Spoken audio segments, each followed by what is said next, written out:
नमस्ते विद्यार्थीगण, कैसे हैं आप सभी। उम्मीद है सभी लोग ठीक होंगे। चलिए आज के प्रश्न में हम देखते हैं 17 नंबर क्वेश्चन। और 17 नंबर क्वेश्चन समझने से पहले मेरे इस पहले की वीडियो में एचसीएफ और एलसीएम मैंने बता रखा है कि जब भी इस टाइप के प्रश्न आते हैं तो कब एलसीएम निकालना है और कब एचसीएफ, इसकी पहले इसको बता गया है। चलिए इस प्रश्न को हम पढ़ते हैं और समझते हैं। कह रहा है एक फल के विक्रेता के पास 990 सेब और 945 संतरे हैं। वह इनको एक टोकरी में रखना चाहता है। प्रत्येक टोकरी में दो फलों में से एक फल सम संख्या लेना है। कम से कम कितनी टोकरी में कितने फल रखे जा सकते हैं। देखिए यह प्रश्न है। अब प्रश्न को समझते हैं पहले क्या कह रहा है, उसके बाद हम सवाल बनाएंगे। देखिए कह रहा है कि दो तरह के फल हैं। कितने? दो तरह के फल हैं, एक सेब एक संतरा है। जब इन दोनों फलों को एक टोकरी में रखा जाता है, दोनों फलों को यानी कि इसमें से कुछ निकाल कर और इसमें से कुछ फल निकाल कर दोनों फलों को किसमें एक टोकरी में रखा जाता है। दोनों फलों में से एक सम संख्या होंगी। इसका मतलब है जब इन दोनों फलों को जब हम टोकरी में निकाल रहे हैं और निकालने के बाद जब उसको टोकरी में रखेंगे तो एक टोकरी एक सम संख्या की होनी चाहिए और एक विषम संख्या की होनी चाहिए। ठीक है, आगे देखिए हम क्या करेंगे। मैंने पहले ही बता दिया है, इसके पहले मैंने बता दिया है, ठीक है ना, कि आपको कब एलसीएम निकालना है और कब एचसीएम। ठीक है, इसी प्रश्नों में अब देखिए इस प्रश्न में मापने का काम कर रहा है, यानी कि उसको जानना है कि कितना रखेंगे, यानी कम नापने की बात कर रहा है। नापने के लिए हमेशा कौन सा मीटर लगाते हैं, तो एचसीएफ निकाला जाता है। इसके पहले वीडियो मैंने बता रखा है, आप जरूर उस वीडियो को जरूर देखिएगा, है ना। चलिए तो गणना करना है, क्या करना है, मापने की गणना करना है और कितने फल रखे जाएंगे यह ज्ञात करना है। टोकरी में कितने फल रखे जाएंगे यह ज्ञात करना है। अगर हम 990 945 का मौसम निकाल लें तो हम जान जाएंगे कि दोनों फलों में से कितना फल एक टोकरी में आएगा। बात समझ रहे हैं ना। अगर 990 में से 945 इन दोनों का अगर हम एचसीएफ निकाल लें तो हम पता चल जाएगा ना कि दोनों टोकरी में से कितने कितने फल एक टोकरी में रखेंगे या फिर उसको कितना फल एक टोकरी में आएगा। बात समझ में आ रही। अब फिर देखिए क्या करेंगे। अगर फलों की संख्या में से, ये जो दिया है ना फलों, अगर फलों की संख्या में से, है ना, हम फलों में भाग देते हैं। अगर इन दोनों के फलों की एचसीएफ जो निकाले हैं, अगर उस एचसीएफ में से जब इस 990 में भाग देंगे फिर 945 में भाग देंगे तो हमारे पास ये मिल जाएगा ना कि इसकी टोकरी की संख्या कितनी होगी और इसकी टोकरी की संख्या कितनी होगी। बात समझ रहे हैं। जब इसकी टोकरी की संख्या जो आएगी या इसकी जो टोकरी की संख्या आएगी, दोनों में से कोई एक सम होगा और एक विषम होगा। और जब इन दोनों को हम जोड़ देंगे तो हमारे पास क्या मिलेगा, कुल टोकरी की संख्या जो किताब में पूछा है। यहाँ पे कम से कम कितनी टोकरियों में फल रखे जा सकते हैं, यानी कुल बताना है। आ रही बात समझ में। चलिए प्रश्न को बनाना शुरू करते हैं। ठीक है, चलिए सबसे पहले आपको इस बात को ध्यान होना चाहिए कब एचसीएफ निकालना है कब एलसीएम निकालना है। इस तरह की बातों को ध्यान जरूर रखना चाहिए और आप उस पहले की वीडियो को जरूर देखिएगा। चलिए जो दिया है पहले उसको हम लिख लेते हैं। क्या दिया है, दिया है सवाल नंबर 17 है जी।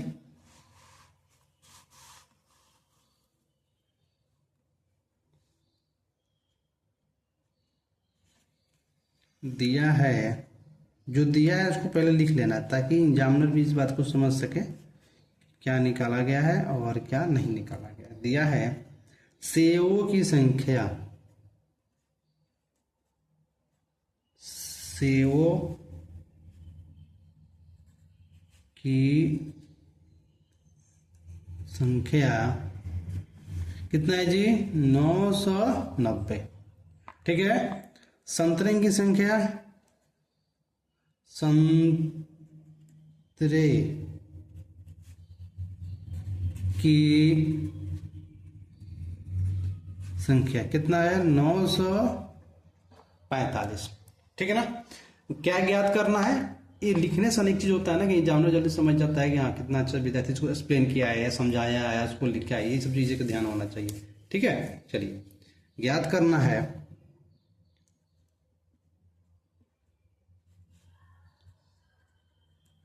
ज्ञात करना है जो जो ज्ञात करना है वही लिखना है। ठीक है ना। ज्ञात क्या करना है जी, हमें प्रत्येक पहला इसमें है प्रत्येक्या, ये मैं कहीं से लिख नहीं रहा हूँ बल्कि क्वेश्चन है, क्वेश्चन में से ये मैं लिख रहा हूँ, क्वेश्चन में ये सब दिया गया है वही लिख रहा हूँ मैं। प्रत्येक या टोकरी में फलों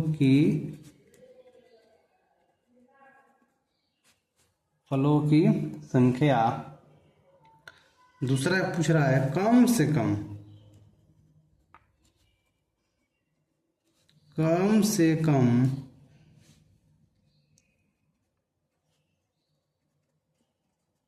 टोकरियों की संख्या। ठीक है, चलिए हम इसको शुरू करते हैं। जैसे मैंने बताया था वैसे ही करेंगे, यहां करिए हल। ठीक है, शुरू करते हैं। सबसे पहले इसको निकाल देते हैं, ठीक है ना, एचसीएफ पहले। कम से कम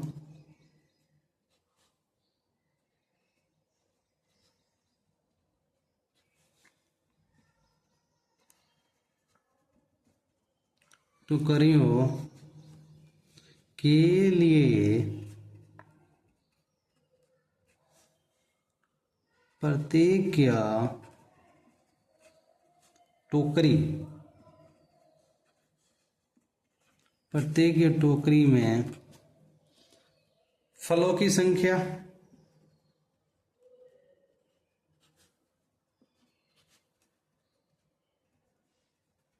फलों की संख्या अधिकतम होनी चाहिए,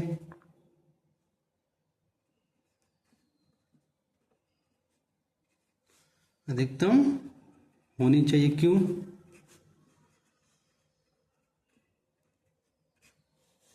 देखिए, कम से कम टोकरियों के लिए प्रत्येक टोकरी में फलों की संख्या क्या होनी चाहिए? अधिकतम होनी चाहिए। क्यों? क्योंकि जब फल अधिक होगा तभी तो टोकरी कम होगी। क्वेश्चन यही तो दिया है ना कि अगर फल ज्यादा होगा तो टोकरी क्या होगी? कम होगी। अधिकतम तो फल अधिक होगा, टोकरी क्या होगी? कम होगी। चलिए फिर निकालते हैं। तो क्या निकालेंगे? मैंने बताया था एचसीएफ निकालने के लिए, फलों की संख्या निकालने के लिए क्या करेंगे? एचसीएफ निकालेंगे। तो यहां लिखिएगा, अतः फलों की संख्या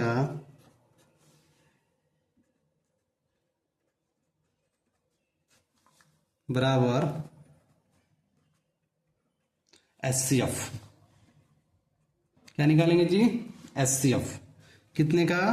तो 990 और 945। ठीक है, चलिए निकालते हैं। 990 का और 945 का, इन दोनों का एचसीएफ निकालिएगा जरूर। ठीक है, क्योंकि मुझे इसको पता है तो इसको मैं लिख दे रहा हूँ। ओके, किसी को डाउट? आप इसको निकाल लीजिएगा। एचसीएफ निकालना मैंने आपको पहले ही बता रखा है। अगर उसको भी इस वीडियो में निकालेंगे तो वीडियो काफी लंबा हो जाएगा, जो सही नहीं रहेगा। ठीक है ना? चलिए, तो देखिए, जब इसका एचसीएफ निकालेंगे तो आपको आएगा 2 और ये आएगा 3 का स्क्वायर, 5 आएगा और दूसरा क्या आएगा? 11। ठीक है, मैंने इसको पहले ही निकाल लिया था ताकि आपको इतनी ज्यादा दिक्कत नहीं होगी। आपको ऐसे पर इसमें निकालना आता भी है। ठीक है ना? अच्छे से याद रखिएगा। ये मैंने इसका फैक्टर किया है, अभी सिर्फ फैक्टर किया है। 345 का क्या होगा? तो 3 का स्क्वायर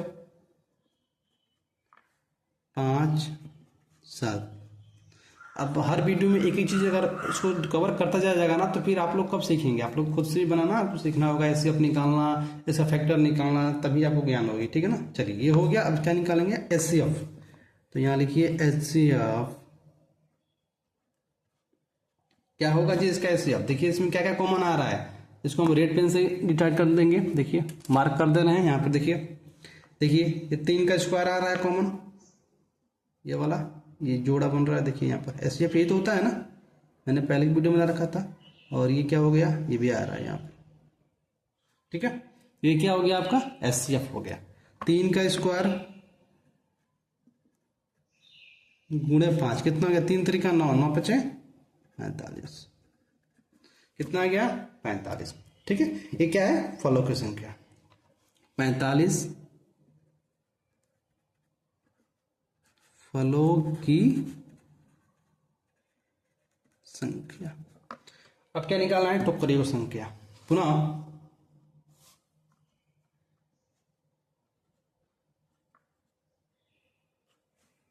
टोकरियों की संख्या, टोकरियों की संख्या, संख्या की यहाँ लिख लीजिए गणना, अच्छा लगेगा, क्या गणना। ठीक है, चलिए। तो मैंने क्या कहा था, जब टोकरियों को संख्या निकालना है तो भाई क्या करोगे, भाग दोगे ना।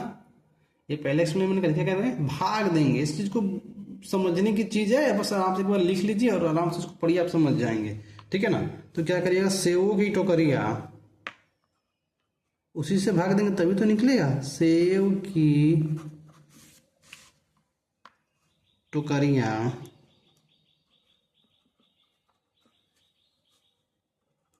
सेव की टोकरिया कितना है जी, 990। कितना हमारा निकला है सीएफ, फल से भाग कैसे देंगे, 45 से। तो अब इसको भाग दीजिएगा तो कितना होगा, चलिए इसको भाग दे रहे हैं। 45 से कम 45, 45 दूना 90, 90 बचा तो 9, फिर 45 दूना 90, ये लीजिए 22 आ गया। यानी कि सेव की टोकरी की संख्या कितनी होगी, 22। और यही सम संख्या है जो पूछा था, एक सम संख्या यही हो गया। अब निकालेंगे संतरे की टोकरी की संख्या।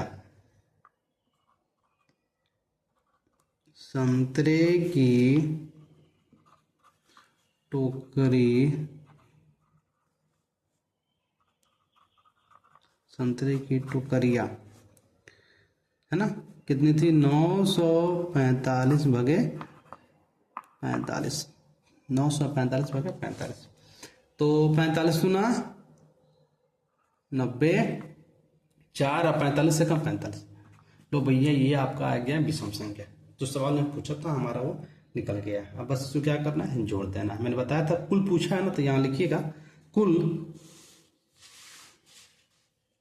कुल टोकरी,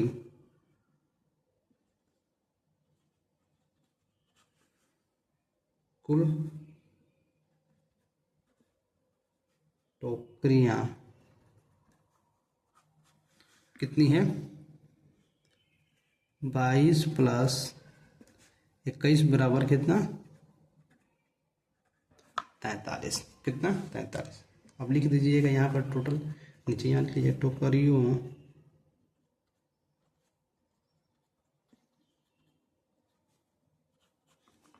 टोकरियों की कम से कम पूछा है ना, कम से कम, टोकरियों की कम से कम संख्या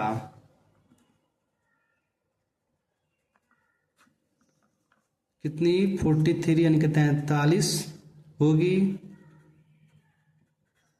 और प्रत्येक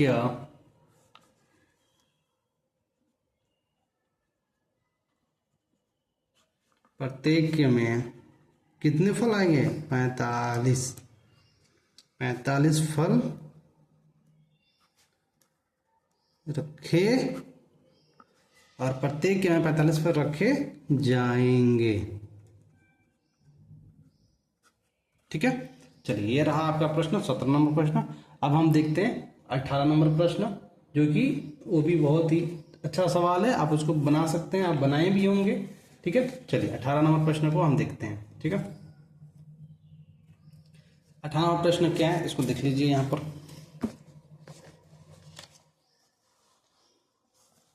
क्या है 18 नंबर प्रश्न, ये रहा 18, क्षमा कीजिएगा। अभाज्य गुणनखंड विधि से 378, 180 तथा 420 का एचसीएफ तथा एलसीएम ज्ञात कीजिए।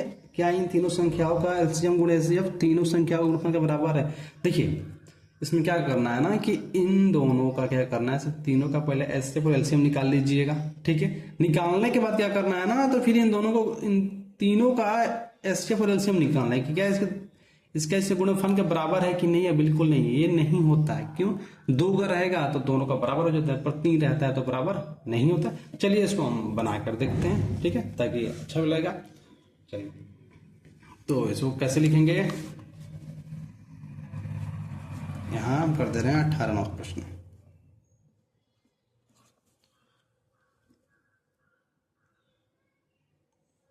वीडियो साफ है ना जी? ठीक है, चलिए।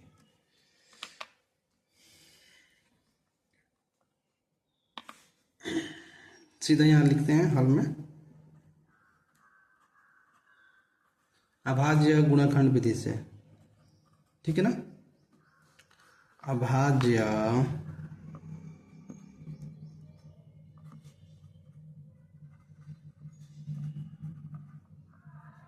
गुणनखंड विधि से, ठीक है। चलिए, पहला क्या है 378, और 378 का निकाल दीजिए आप 180 और 420, ठीक है ना। 378 का निकाल लीजिए। देखिए, इसको निकालेंगे तो फिर हमको अलग से पेज लेना पड़ेगा, और आपको निकालना, आपको जरूर निकालना है। आपको निकालने के लिए बहुत पहले वीडियो हमने समझा दिया है, इसको पहले ही हम निकाल के रखे हुए हैं, ठीक है ना। 2 गुणे 3 का स्क्वायर और गुणे 7 क्यों होता है? देखिए, 2 हो गया, 3 का स्क्वायर 9 होता है, तो 9 दूना 18, और 2 गुणे 3, 3 का क्यूब होगा जी, माफ कीजिएगा, 3 का क्यूब होगा, 3 का क्यूब, ठीक है ना। और ये देखिए 2 का क्यूब गुणे 3 का स्क्वायर गुणे 5, 4 का क्या होता है 420 का, 2 का स्क्वायर गुणे 3 गुणे 5 गुणे 7, ठीक है। चलिए, ये हो गया। अब क्या करेंगे, इससे एचसीएफ निकालेंगे पहले, फिर एलसीएम निकालेंगे।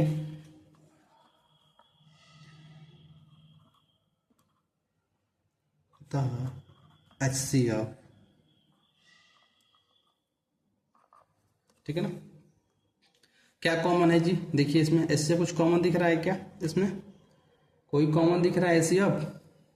ध्यान से देखिएगा, सब में 2 2 कॉमन है, तो 2 सिर्फ एक ही बार कॉमन है। ये इस पे 2 है, इस पे 2 है, इस पर एक भी नहीं है, है ना। तो सिर्फ इसमें 2 ही कॉमन है, इस बात को याद रखिएगा, ठीक है। कैसे, इसको ध्यान से देखिए। मैं इसको लिख दे रहा हूँ ताकि आपको अच्छे से इस बात को समझ में आए। मैं इसको यहाँ पे मेंशन कर दे रहा हूँ ताकि आप इसको समझ सकते हैं अच्छे से कि यहाँ पर कैसे। ये अंगगणित के अद्रभुतीय प्रमेय है, इसलिए मैंने कहा था कि इस वाले मेथड से मत बनाइएगा, ये वाला मेथड ध्यान देखिए। देखिएगा जो मैं बता रहा हूँ, ये हो गया आपका 2 है तो यहाँ 2 लिखिएगा, 3 लिखा है तो 3 गुणे 3 गुणे 3 ऐसे करिएगा 7, ठीक है ना।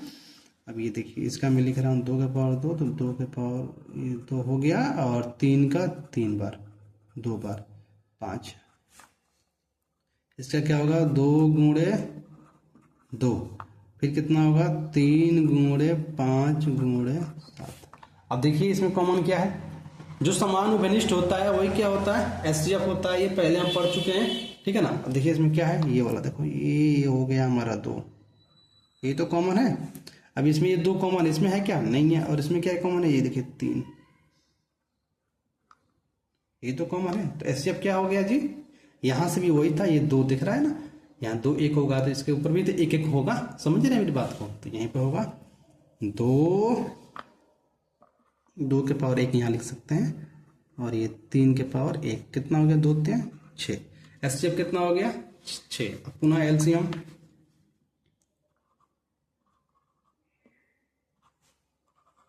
पुनः एलसीएम। एलसीएम पूरा लिखना पड़ता है ना। जैसे जो जो लिखा गया उसको भी लिखना पड़ता है, ठीक है। चलिए, तो एलसीएम निकाल लेते हैं। ये दोनों तो लिखेंगे ही लिखेंगे, इसमें कोई जाहिर नहीं है। तो ये देखिए, ये आपका हो गया 2 टोटल, 2 का स्क्वायर लिखेंगे, ये लिखेंगे, ठीक है। फिर क्या लिखेंगे 3 का 3 बार, फिर 5 और 7। आप सोच रहे होंगे कैसे हो गया, तो ध्यान दीजिए। देखिए, 2 था, ठीक है, यहाँ भी 2 था, तो ये तो लिखेंगे, फिर ये दोनों उसको लिख लिया मैंने। 3 तो है, यहाँ भी देखिए 3 है, यहाँ भी 3 3 हो गया, है ना। 5 और 7, यहाँ से भी आप समझ सकते हैं, ठीक है। चलिए, अब इसका गुणा करिए, तो इसका गुणा क्या होगा 2 दूना 4, 3 त्रिकोण 27, 25 जितना होगा आप उसको गुणा कर लीजिएगा। मैंने इसको गुणा करके रखा है ताकि दिक्कत ना हो। 2780, ठीक है ना। चलिए, अब क्या करना था, ये जांच करना था कि तीनों संख्याओं का गुणनफल बराबर है कि नहीं, तो लिखेंगे तीनों संख्याओं का गुणनफल बराबर, यहाँ लिखेंगे तीनों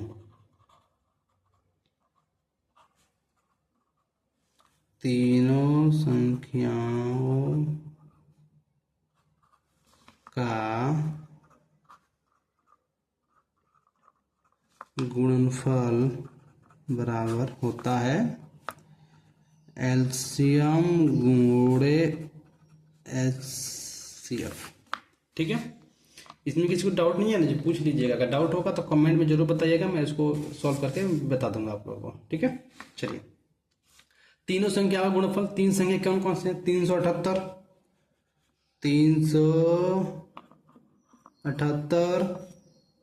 180, 420।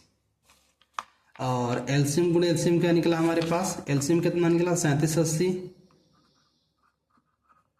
एचसीएफ कितना निकला 6। इसको गुणा कर लीजिएगा, जब इसको आप गुणा करेंगे तो आपका ये आएगा, बहुत ज़्यादा आएगा जी, 2, 8, 5, 7, 6, 8, 00 इतना आएगा। और जब इसको करेंगे तो हमारा आएगा 22680, ये करीब इतना आएगा। तो इसलिए ये दोनों क्या है, बराबर नहीं है। क्या है, बराबर नहीं है। तो यहां लिखिएगा बराबर नहीं, तीनों संख्या का गुणनफल बराबर नहीं है। ठीक है, बस यहाँ इसको इसको ऐसे कर दीजिएगा, हो गया आपका आंसर। ठीक है, चलिए अब 2 क्वेश्चन बचा, तो मिलते हैं आपसे। 2 क्वेश्चन बचा, इसको भी कर लीजिए। ठीक है, चलिए इसी पार्ट में भी इसको हम कर लेते हैं। चलिए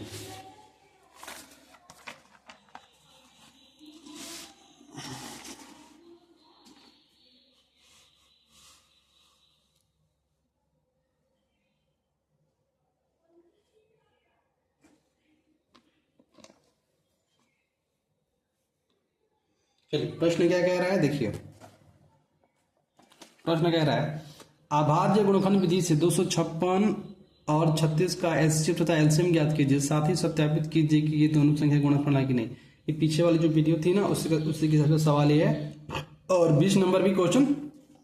ठीक है, चलिए दोनों को इसको भी पढ़ लेते हैं। दो संख्या है 2, 3 के अनुपात में है और इनका लॉस 180 है, तो इन संख्या का मौसम ज्ञात कीजिए। ठीक है, तो ये हमारा मौसम दिया हुआ है और ये लॉस हो, तो फिर मौसम ज्ञात करना है। ये मतलब मौसम का स्थान पे 2, 3 दिया है, ठीक है ना, अनुपात में दे दिया है, तो उसी का मौसम ज्ञात करना है। ठीक है, चलिए तो हम शुरू करते हैं। 19 नंबर क्वेश्चन यहां से,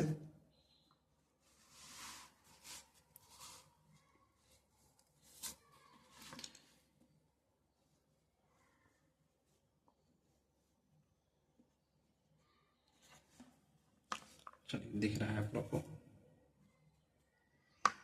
हाल में लिखेंगे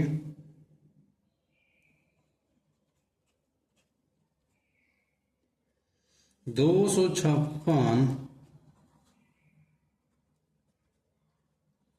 और 36 है ना, 36 के अभाज्य गुणन खंड। आप सभी को दिख रहा है जी, अगर दिख नहीं रहा होगा तो बताइएगा, इस पेज को हम चेंज कर लेंगे, लेकिन दिख रहा है अभाज्य गुणनखंड। ठीक है, अभाज्य गुणनखंड कल से ही मतलब इस टाइप का पेज का यूज हम नहीं करेंगे, बस इस वीडियो में कर ले रहे हैं। ये अच्छी बात नहीं है हमारे लिए भी और ना ही आप सबके लिए भी।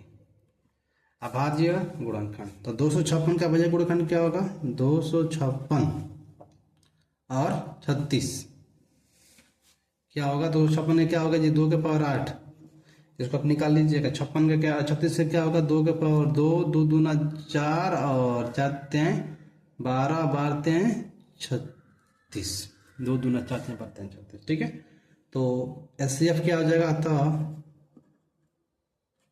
एचसीएफ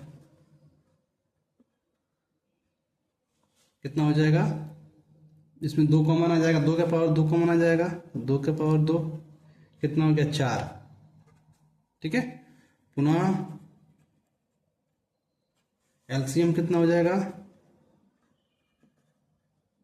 ये 2 के पावर 4 तो लिखेंगे, ये 2 के पावर 8, और क्या लिखेंगे 3 के पावर 2, इसको भी लिखेंगे।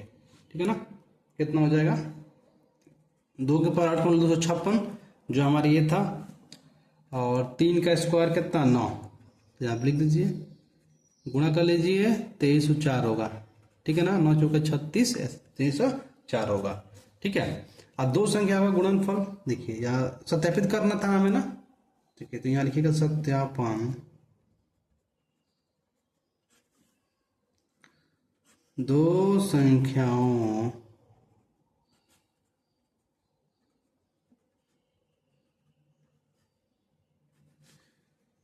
संख्याओं का गुणनफल बराबर एलसीएम गुणे एचसीएफ। ठीक है, एलसीएम गुणे एचसीएफ।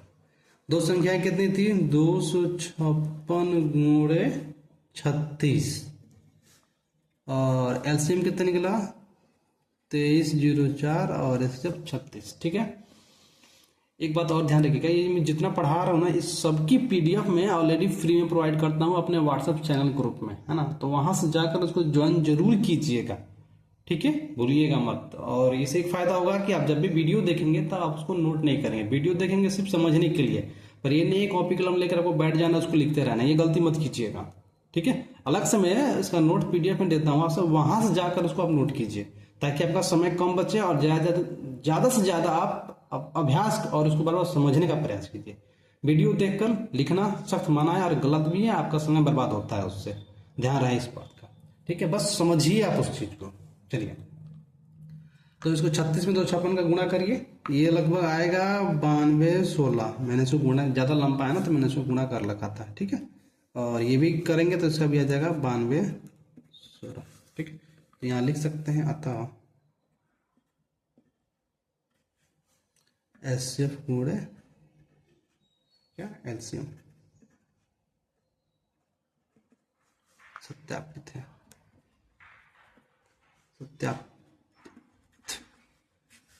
ठीक है। चलिए, अब एक क्वेश्चन बचा है, उसको कर लेते हैं यहीं पर, जो हमारा क्वेश्चन नंबर है 20। इसको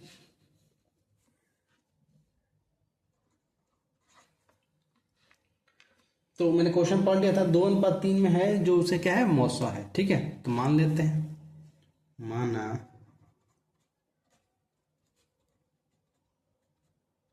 माना संख्या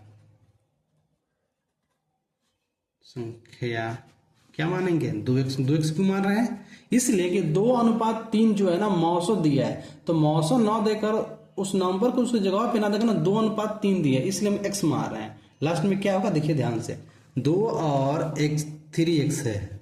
जब भी अनुपात में कोई चीज देती है ना तो आप वहां पे x मान लीजिएगा, 2:3 x है। ठीक है, जहां x जो है उनका क्या है मौसा है। मैं यहाँ पे मेंशन कर दे रहा हूँ, जहाँ x उससे क्या है मौसा है। ये सेम आप अपनी कॉपी में नोट कर सकते हैं। ठीक है ना, चलिए, तो दिया है, क्या दिया था हमारे पास जी, दिया है एलसीएम बराबर कितना 180। ठीक है, तो भाई सूत्र क्या होता है आपको जानते हो, भली बात है, सूत्र होता है एचसीएफ एलसीएम गुणे, ठीक है ना, क्या होता है एचसीएफ, क्या होता है एचसीएफ, लेकिन हमको एलसीएम निकालना है तो एचसीएफ इक्वल टू यहाँ लिखेंगे HCF। क्यों लिखें, क्योंकि इसका मान निकालना है, इसलिए यहाँ बराबर का साइन है। किसी चीज का मान निकालना होता है तो समीकरण बनाना बहुत जरूरी होता है। ठीक है ना, ये सब तैयार ठीक की बात होती है। ठीक है, तो एलसीएम कितना दिया हुआ 180, एचसीएफ क्या मिला 2x, 2 गुणे 3 कर लीजिए, x को हम बाहर लिख ले रहे हैं, कॉमन ले लिए। ठीक है ना, तो ये कितना हो जाएगा देखिए, तो ये 180 बराबर 2 3 कितना हो गया 6x, कितना x 6, अब 6 एकम 6 कितना हो गया 36 18, तो x बराबर कितना आ गया, इसको प्लाट लीजिए, x बराबर 30, कितना आ गया 30, ये क्या है मौसा, x बराबर 30, ये क्या है मौसा। अतः x बराबर 30 है ना, इन संख्याओं का मौसा,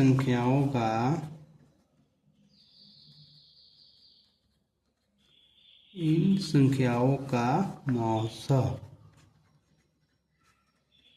संख्याओं का मौसा, ठीक है ना, है। ठीक है, तो आज इस चैप्टर का समाप्त होता है और कल से हम शुरू करेंगे अभ्यास 1B। और उस अभ्यास 1B को शुरू करने से पहले अपरिमेय संख्या जो है और परिमेय संख्या, ये दोनों को जरूर पढ़ के आइएगा। ठीक है, तो बने रहिए हमारे साथ। आप सभी का बहुत बहुत धन्यवाद और चैनल को ज्वाइन जरूर कीजिएगा। उस चैनल का मैं आपको यहाँ नंबर दे रहा हूँ, ठीक है, और उस पर जाकर आप हमारे पास मैसेज को लिखकर भेज सकते हैं आप। ठीक है, डिस्क्रिप्शन में उसका लिंक दूंगा, लेकिन आप यहाँ देख लीजिए 81081020198887, ये मेरा व्हाट्सएप नंबर है। इस पर आप सिर्फ ज्वाइन लिखकर मैसेज कर दीजिएगा। ज्वाइन लेकर मैं आपको ज्वाइन कर दूंगा ताकि आपको सारी का सारी पीडीएफ फ्री में उपलब्ध हो सके। तो मिलते हैं आप अगली वीडियो में, तब सब आप सभी का बहुत बहुत धन्यवाद।